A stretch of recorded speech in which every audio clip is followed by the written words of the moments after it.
En Aragón Radio, Al margen de Fermat, con Sixto Martínez y Diego Recaj.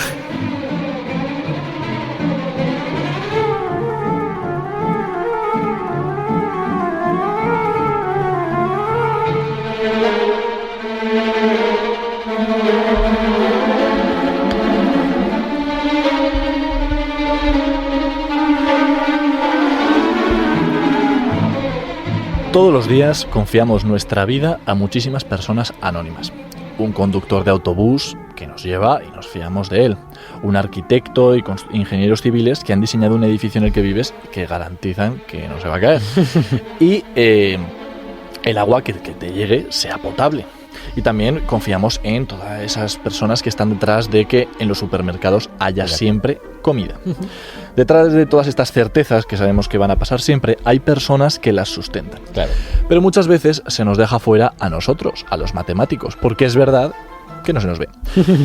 Pero aquí queremos reivindicar que efectivamente estamos ahí. Y es que los arquitectos, por ejemplo, no podrían haber diseñado esos edificios sin herramientas matemáticas como el teorema de Pitágoras.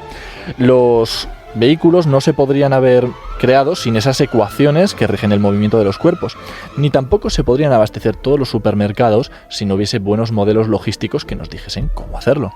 Sin embargo, y como tú bien dices, rara vez te encuentras a alguien, incluso dentro de ámbitos más técnicos como esa arquitectura, que sepa por qué esas herramientas matemáticas son verdad. O sea, saber aplicarlas, saber entenderlas bien, pero ¿por qué son verdad? ¿Cuántos de nuestros oyentes sabrán por qué es cierto ese teorema de Pitágoras? ¿O de dónde surgen esas ecuaciones del movimiento? A ver, siendo prácticos, que es lo que estarán pensando todos, no hace falta saber por qué algo es cierto, claro que no, para utilizarlo. Pero sí que es verdad que ese argumento, bueno, bien, pero alguien en algún momento tuvo que saber por qué, simplemente para plantearlo. Claro. Y es que en matemáticas esto es algo no importante, es que es fundamental, aunque lamentablemente muchas veces se queda en el margen. Y es que todas las verdades matemáticas deben pasar por un riguroso proceso antes de poder tomarlas por válidas. Y ese proceso tan fundamental que dices recibe en matemáticas el nombre de demostración. Un proceso muy riguroso, pero ojo, también muy potente. Porque una vez que una cosa matemática, una verdad matemática se demuestra, ya queda demostrada para siempre y ya nos permite tomarla como cierta el resto de las ocasiones sin necesidad de volver a cuestionarla y volver a redemostrarla. Recordando un poquito esa anécdota que contamos en nuestro primer programa sobre Fermat, esa idea de que había ahí una proposición que él en su momento dijo que era verdad y en el margen de ese libro puso que a pesar de que era cierta no le cabía la demostración de por qué lo era. Esa propiedad no se dio por cierta hasta, ya lo dijimos, 300 años después, cuando una persona, un matemático, llegó y la demostró formalmente. Nadie se fió ni siquiera de la palabra de Fermat. Claro. O se ve la demostración o no se dice nada. Nadie en el mundo de las matemáticas va a atreverse a admitir que algo es cierto sin una demostración rigurosa delante. Y es por eso que no podíamos dejar un programa en el que os vamos a hablar precisamente de ese pilar tan fundamental de las matemáticas. Así que, bienvenidos, hoy más que nunca, al programa donde os contamos todo lo que quedó por demostrar. Bienvenidos al margen de Fermat.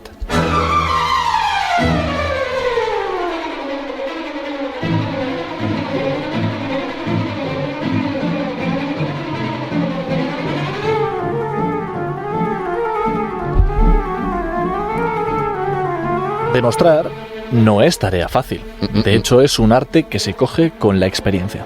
E incluso las afirmaciones más tontas, como que si tenemos dos puntos a ambos lados de una recta y queremos unirlos con una línea, en algún momento nos tendremos que cruzar con esa recta, necesitan una demostración y, de hecho, no son demostraciones para nada triviales. Sin embargo, sí que existen una serie como de procedimientos típicos, de moldes a los cuales ajustarnos para demostrar ciertas cosas. Y esos procedimientos cubren un número muy grande de demostraciones, a pesar de que hay otras que, pues eso, necesitan ideas un poquito más distintas.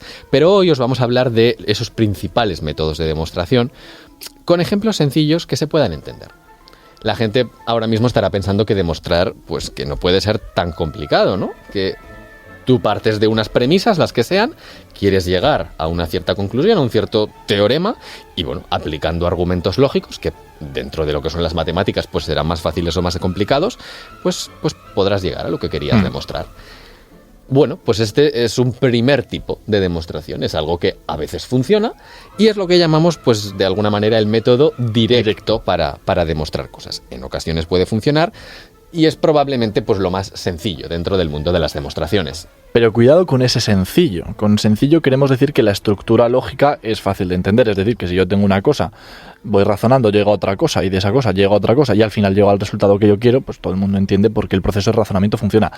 Ahora bien, que esos pasos sean fáciles de aplicar y que seamos capaces de razonar nuestro camino ahí paso a paso, no tiene por qué ser fácil y de hecho no lo suele ser. Vamos a poner un ejemplo en el que espero sí lo sea para nuestros oyentes, y es demostrar una afirmación que, bueno, puede tener más o menos interés, pero en determinados contextos es importante, y es que si tenemos un número par, un n par, su cuadrado, es decir, al elevar ese n al cuadrado, también va a resultar un número par. Para ello, pues si necesitamos partir de unas premisas, que en este caso es que el número n es par, necesitamos, y esto es algo a lo que hicimos referencia ya en nuestro programa anterior sobre las definiciones, necesitamos una definición formal de lo que es ser un número par. Y ya vimos en ese programa que un número par se podía expresar como 2 por algo. Ese algo, un número natural. En este caso, pues nuestro n lo vamos a expresar como 2 por k, donde k es un cierto número natural. Y a lo que queremos llegar es que cuando elevemos ese n al cuadrado, lo que nos salga también sea par. Es decir, que también sea 2 por otro número natural. Efectivamente, es así. Y lo podemos hacer con una cadena de argumentos lógicos sencilla. Si cogemos n, que es 2k, y lo elevamos al cuadrado, lo que nos queda es 4k al cuadrado. Y ese 4k al cuadrado es 2 por 2k al cuadrado. Y como ese 2k al cuadrado también es un número natural, lo que tenemos ahí es efectivamente un número par. Ya hemos demostrado, ha sido sencillo, espero, que si tenemos un número par, el cuadrado de ese número también es par. Pero ojo, aquí hablábamos también en el anterior programa en que el sentido de las implicaciones es muy importante. Y aquí lo que hemos demostrado es, como tú bien has dicho ya por 50ª vez, que si un número es par, su cuadrado también es par. Pero muchísima precaución, esto no tiene por qué decir que el cuadrado del número, si un cuadrado es un número par, el número del que viene también lo sea. Que no podamos ir al revés, claro. Ojo, un ejemplito muy sencillito para verlo rápidamente.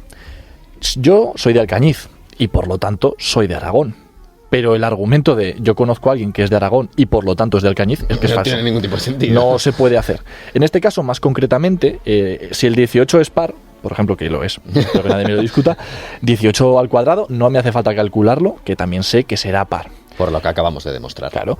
Pero si yo te digo que 576 es un número al cuadrado, no te voy a decir cuál es, ¿tú realmente me sabes decir que el número del que viene es par? Ojo, es que estamos diciendo cosas distintas. Claro, pero aquí demostrar de manera directa, eso que hablábamos antes, esta implicación contraria, ya no es tan fácil. Y aquí es donde dentro de las demostraciones directas, deductivas, pues podemos ir abriendo otros pequeños caminos.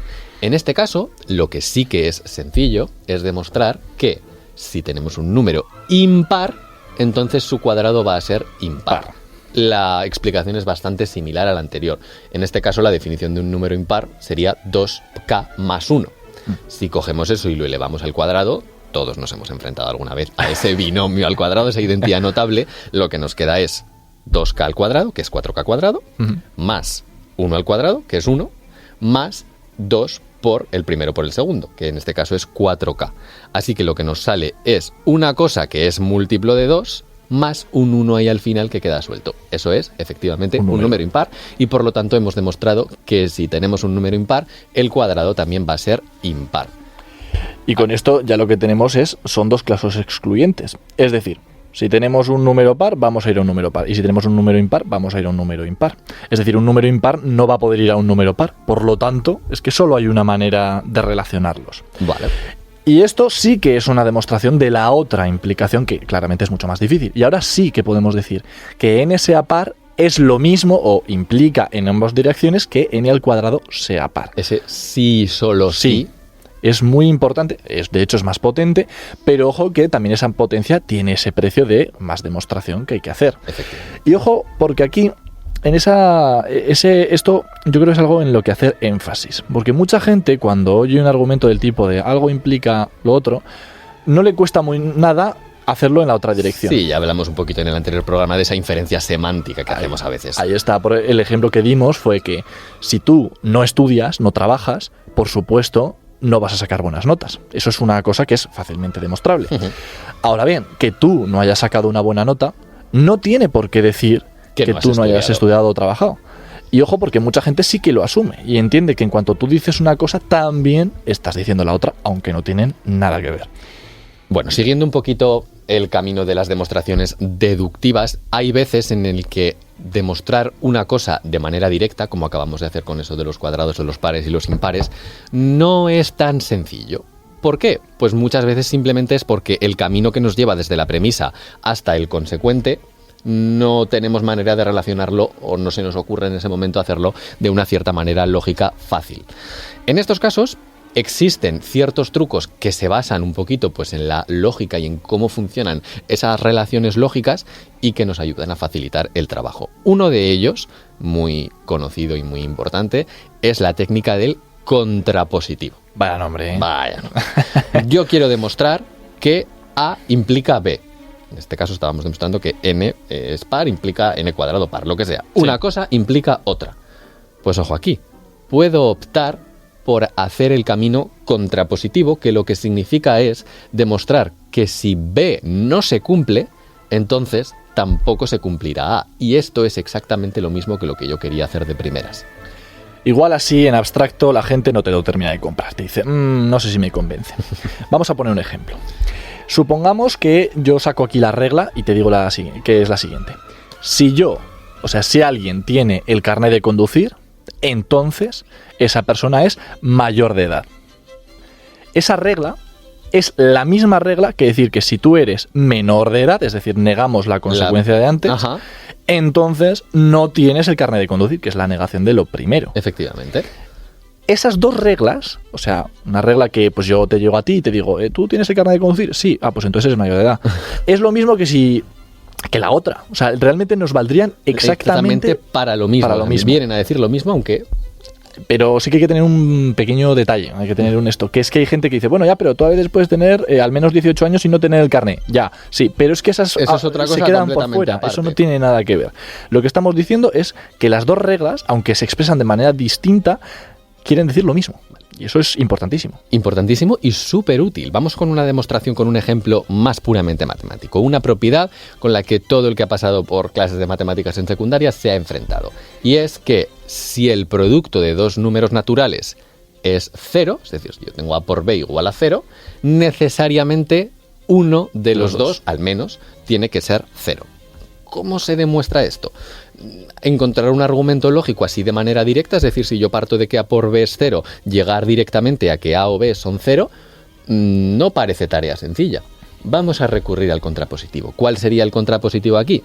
Intentar negar, es decir, ver qué pasa si A y B no son 0 ninguno de los dos, intentar demostrar que entonces no se va a cumplir que el producto sea 0.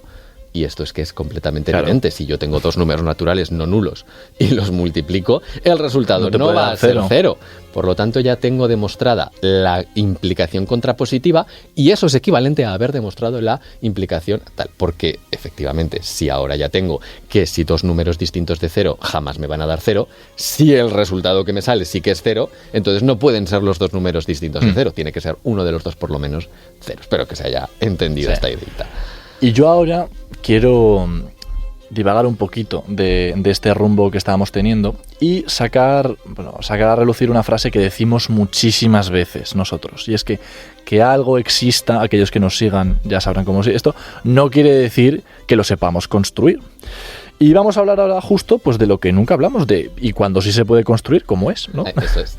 Entonces, hay demostraciones en las que queremos demostrar que algo existe y no es la única manera, pero la manera que más se nos suele ocurrir, la más natural es, vamos a intentar construir como tal ese objeto, ¿no? Ojo, cuidado, repetimos lo que decimos siempre, no tenemos por qué encontrar siempre una demostración de este estilo, pero a veces sí, oye, puede ser útil. Está muy bien.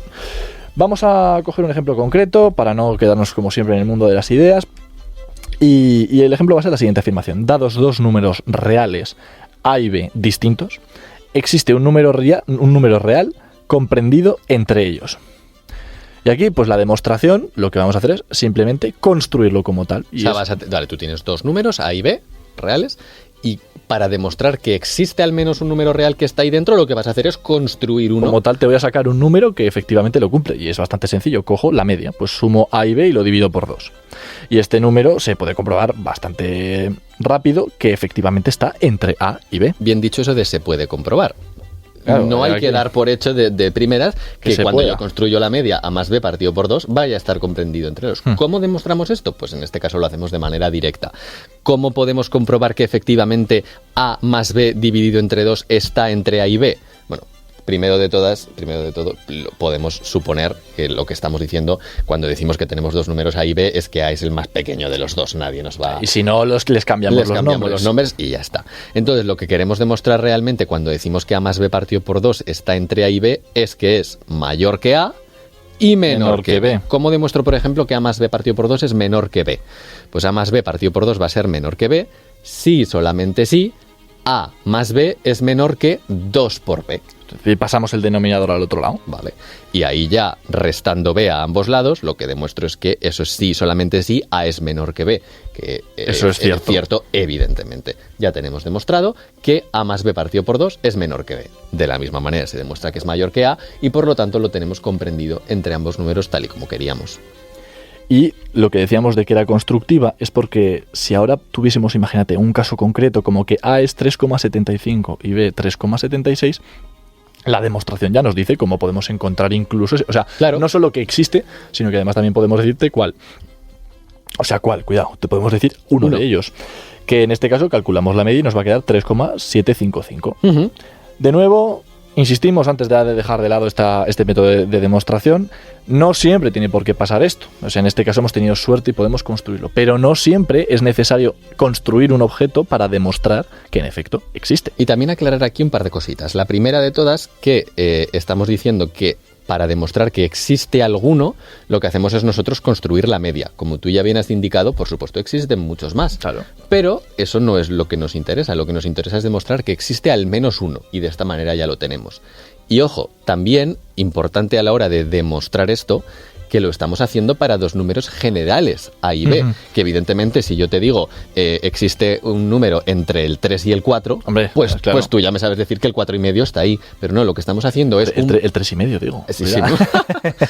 Sí, lo que estamos haciendo es crear una manera constructiva de crear siempre ese número que está entre A y B como A más B partido por 2. Eso se puede hacer siempre, cualesquiera sean A y B, y por lo tanto la afirmación queda demostrada.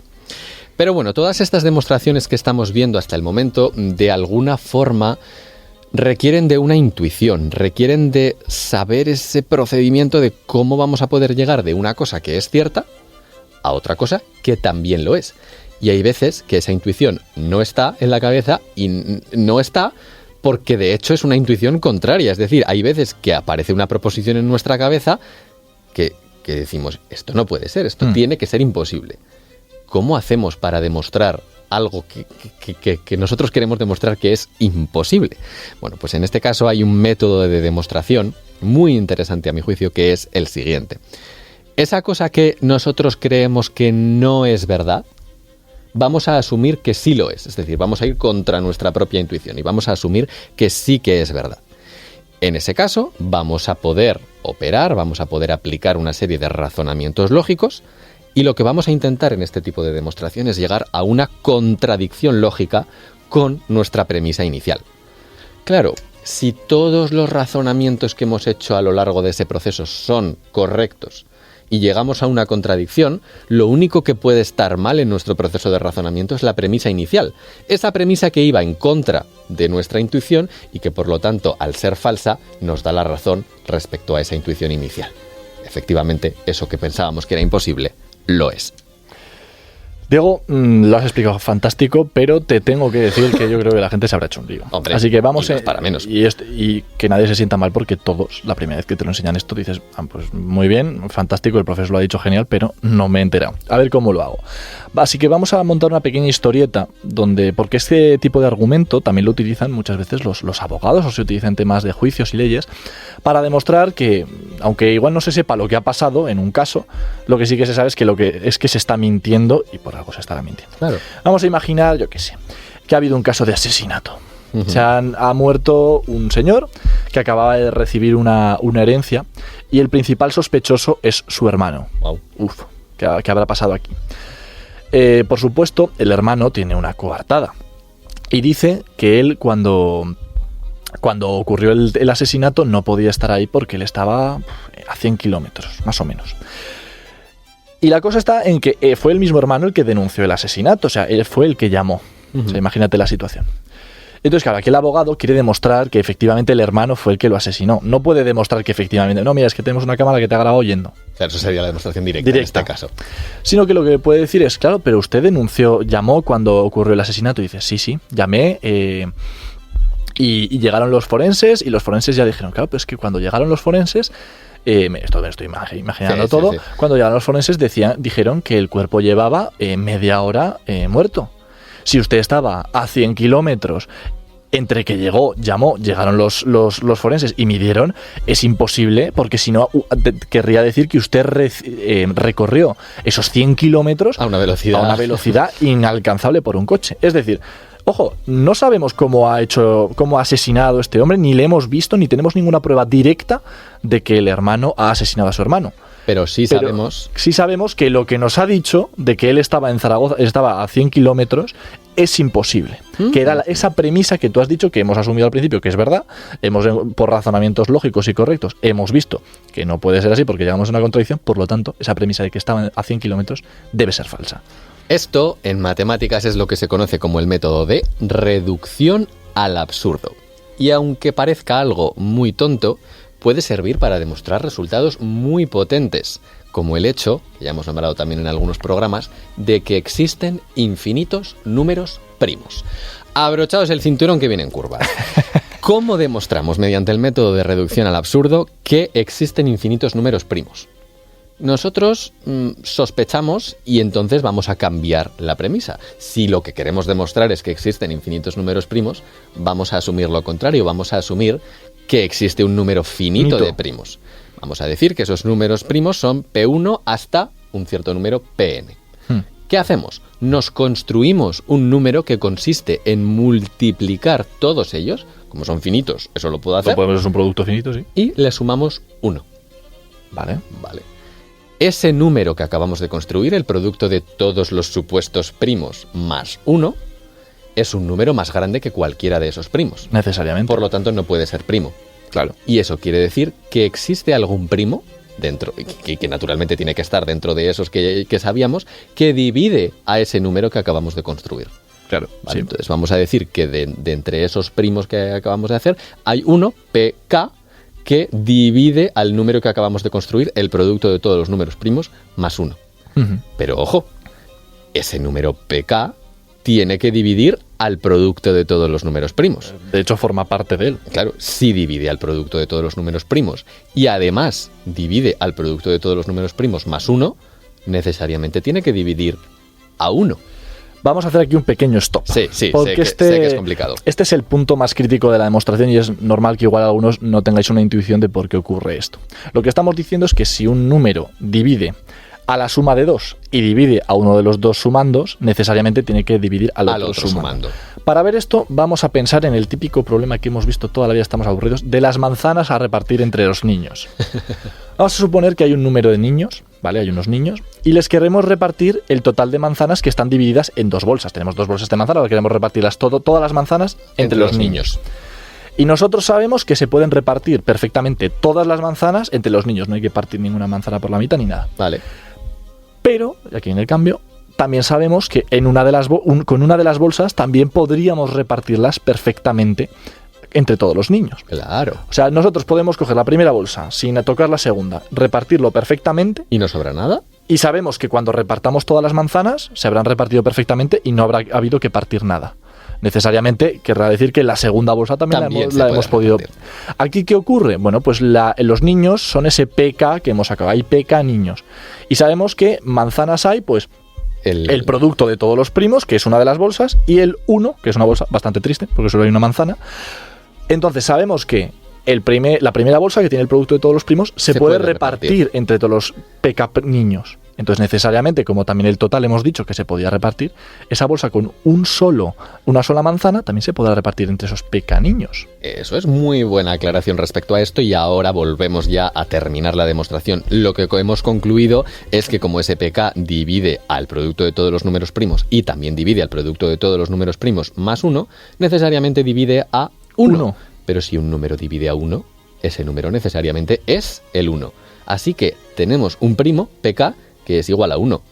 Y eso no puede ser porque el 1 no es primo. Entramos en una contradicción lógica y por lo tanto deducimos que nuestra hipótesis inicial, ese hecho de que había un número finito de primos, no es cierta, y por lo tanto lo que tiene que ser cierto es que hay un número infinito de primos. Oye, una demostración... A mí esta es de las demostraciones que me gusta, porque yo creo que es la primera de las demostraciones que se suelen ver en la que demuestras que algo es infinito, que realmente es complicado, porque claro, tú no de hecho, esto que decíamos de que aunque demostremos que hay infinitos, no lo sabemos construir. De hecho, en otro programa hemos comentado que construir números primos es un problema muy complicado abierto actualmente. Entonces, es una cosa curiosa, porque esta demostración se sabe desde hace muchísimos años, pero cómo hemos evitado, digamos, construir estas cosas. Y con esto podríamos decir, levemente, vagamente, que hemos cerrado, por decirlo así, las herramientas más básicas, aunque nos hemos dejado cosas, que nadie piensa que somos exhaustivos. Pero hemos cerrado como la batería de herramientas más básica de los matemáticos para hacer demostraciones. Con esto tenéis como lo basiquillo, más o menos. Pero para, digamos, ir terminando, queremos también mostrar un método un poquito más sofisticado, o más que sofisticado, igual menos evidente de que se te ocurra de primeras, pero que es muy útil y también ilustra cómo la demostración realmente tiene mucho más allá. Este método se conoce como el método de inducción. Sí, y bueno, es un método que se inspira en una cierta cosa, y es que en el mundo del conocimiento, de las verdades, de esto también hablamos precisamente en ese programa que dedicamos a la verdad, la inducción es ese proceso por el cual, a partir de un número determinado de observaciones, evidentemente un número muy grande, generalizamos una cierta verdad, un poco lo que sucede en el método científico. En matemáticas eso no vale. En matemáticas, para demostrar una verdad lógica, una verdad de razón, para aquellos que nos escucharan aquel día, eso no es posible. Ya hemos comentado que no importa cuántos ejemplos tengamos, pueden ser 10.000, los que sean, millones, no basta para demostrar que algo va a ser cierto siempre. Lo que vamos a hacer con este método de inducción matemática, que es su verdadero nombre, es una cosa parecida, pero que no es del todo lo mismo. Vale. Y es que vamos a intentar demostrar algo, efectivamente, como dices tú, para todos los números, para 1, hasta el infinito. Lo que vamos a hacer es demostrar que se cumple para el primero de esos números, en este caso para 1. Lo vamos a llamar eso, si quieres, caso base. Y luego, aquí este es el paso que no es evidente, vamos a demostrar en general que si se cumple para un número, también se deberá cumplir para el siguiente. Eso es. En el momento en el que tenemos esas dos piezas, por un lado, que se cumple para un caso inicial, y que si se cumple para un caso, también necesariamente se cumplirá para el siguiente, ya lo tenemos todo, porque se cumplirá para el primero, y por lo tanto también para el siguiente, para el segundo. Pero claro, entonces ya se cumple para el segundo, entonces también se cumplirá para el siguiente, para el tercero. Y aquí simplemente hay que hacer un razonamiento. ¿Dónde pararía esto? Nunca. Jamás. Porque da igual el número, siempre habrá un siguiente, y eso nos permitirá continuar hasta el infinito. Podemos imaginar esto así, pues como yo que sé, una fila de mucha gente esperando ahí para entrar a un concierto. Entonces el primero de la fila, como está ya ahí para entrar, se pone súper nervioso y entonces se gira, le dice al otro y le habla al segundo, y eso hace que el segundo se ponga igual de nervioso que el primero. Y entonces el segundo se pone nervioso y se pone a hablar con el tercero y pone nervioso al tercero. Y así sucesivamente. No importa cómo de larga sea esa fila. Siempre vamos a tener que todos los que hay en la fila se van a poner nerviosos, siempre y cuando se cumplan esas dos condiciones. Si eliminamos la hipótesis de que cada uno pone nervioso al siguiente, entonces ya no tiene por qué llegar hasta el final de la fila, puede pararse en algún momento. Y si eliminamos la hipótesis de que hay un primero que se pone nervioso, entonces tampoco se tiene por qué cumplir la cosa. Eso es. Entonces, que quede muy claro, en ese método de inducción tenemos dos piezas igual de importantes. Por un lado, que haya un caso inicial para que esto se cumple, y por otro lado, ese paso de inducción en el que, si se cumple para un caso, se cumplirá también para el siguiente.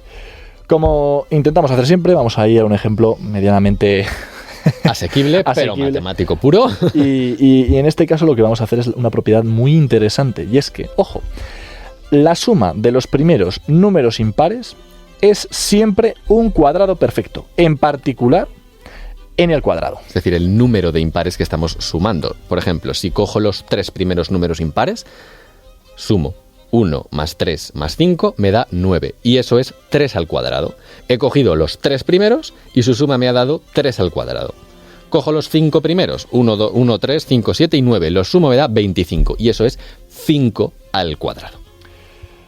Y efectivamente, entonces vamos a ver ahora cómo aplicaríamos ese paso de inducción. Ese proceso de inducción. El caso inicial está bastante claro, ¿no? Sí, solo tienes un número impar, el 1. Y efectivamente, si lo sumamos y ya está, nos sale un 1 al cuadrado. Y ahora viene el paso de inducción, que es un poquito el difícil. Eso es. Y es que vamos a suponer que efectivamente si hemos cogido los n primeros números impares, nos ha salido una suma al cuadrado. Ahora, asumiendo que eso es verdad, vamos a intentar demostrar que si sumamos el siguiente número impar, nos tendrá que salir, en este caso, el siguiente cuadrado, n más 1. N más 1 al cuadrado. Vale, si podemos imaginar esto visualmente como un cuadrado, ¿vale? El n al cuadrado sería como, pues eso, un cuadrado de n por n puntos, y para poder convertir ese cuadrado en el siguiente cuadrado, que sería n más 1 por n más 1, lo que necesitamos es añadir como una capita extra de puntos por 2 de sus lados. Y claro, esa capa vamos a hacerla por piezas. Tenemos el cuadrado. En el lado, vamos a decir, superior, le tenemos que poner n. Eso es. En el lado derecho, en la pared derecha, le tenemos que poner otros n porque es un cuadrado. Y entonces nos estará quedando una especie como de L muy gordita. Tendremos que poner esa esquina, y esa esquina es 1. Estás añadiendo n puntos por arriba, n puntos a la derecha y un punto más, eso es 2n más 1, que es justo el siguiente número impar. Y con esto, ojo, hemos sacado una cosa muy maja. Tenemos un resultado que igual a priori no se nos hubiera ocurrido nunca jamás cómo hacer de manera directa, pero que si lo hacemos así, como por decirlo así, pasito a pasito, sí que se entiende. Y esta es la gran potencia de la inducción, y en general esta es la gran potencia de la demostración, que con argumentos complicados o sencillos, al final somos capaces de obtener verdades absolutas, que ahora además dará igual qué número pongamos, siempre se cumplirá, porque las demostraciones siempre se cumplen.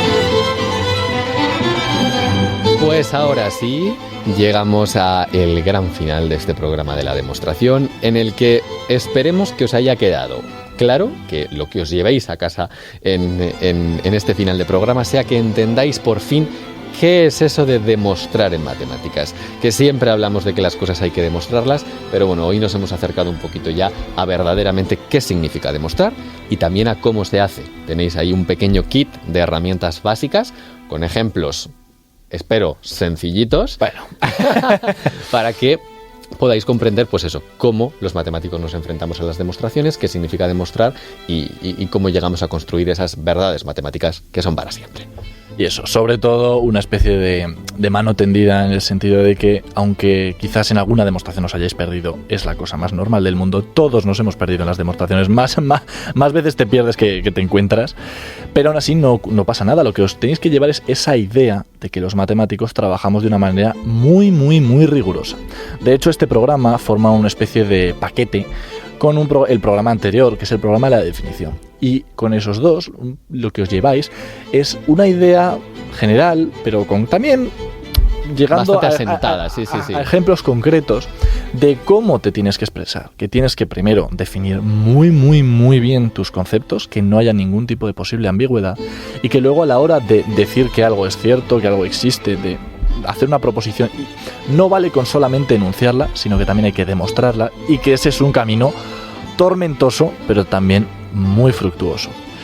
Y con todo esto, pues bueno, yo me voy bastante contento. Creo que nos hemos metido en una parte bastante pura de las matemáticas que lamentablemente no se suele ver y dejamos un poco que los chavales y la gente que aprende matemáticas haga un poco lo que le dé la santa gana mientras más o menos lleguen al resultado. Y no, es decir, esto por detrás es todo un mundo mucho más, a mi parecer, bonito, interesante y que a la gente la enriquece.